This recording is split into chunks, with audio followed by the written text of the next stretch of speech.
Went to page 74. Here are the steps. Step 1.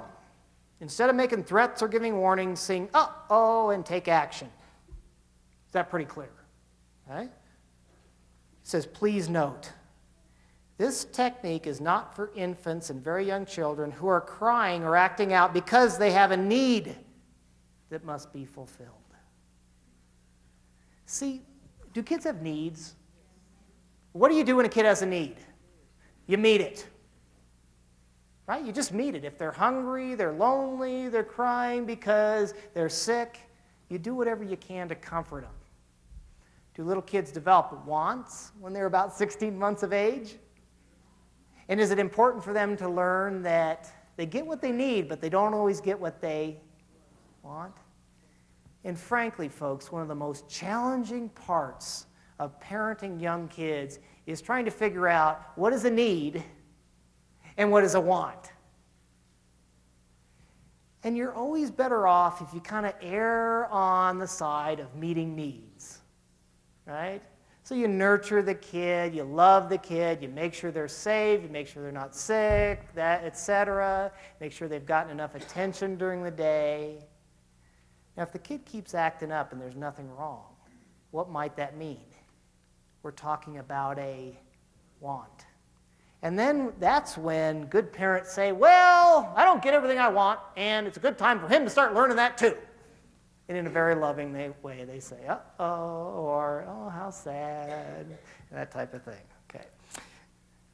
Number 2, gently lead or carry your child to his or her room. It says right here, wise parents remove anything they don't want broken.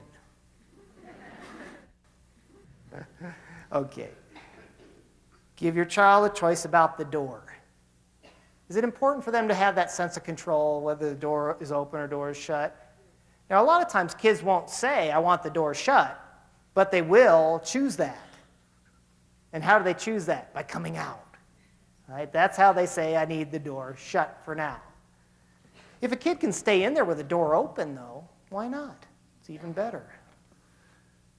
Number 4, say, feel free to come out when you're acting sweet.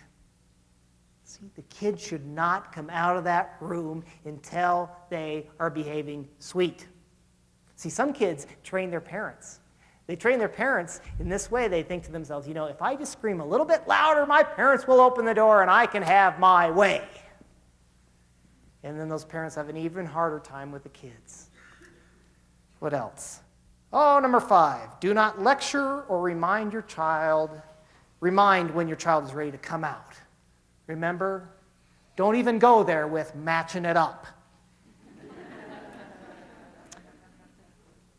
Number 6, boy, I'm glad I read these. Remember to do this because this is the most important step. Step 6, have fun with your kids when they're behaving. Yeah, do you imagine a little kid growing up in a family with kind of nasty, surly parents and they use the uh-oh song? What's the kid thinking?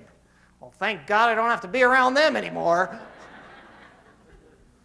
There's a little statement down here, and it says, a simple trick of successful parenting is to have lots of fun with your kids when they're behaving well. Be really silly, giggle a lot, have fun when they're behaving well, so they will miss you when they go to their rooms. Right? Doesn't that make sense to you?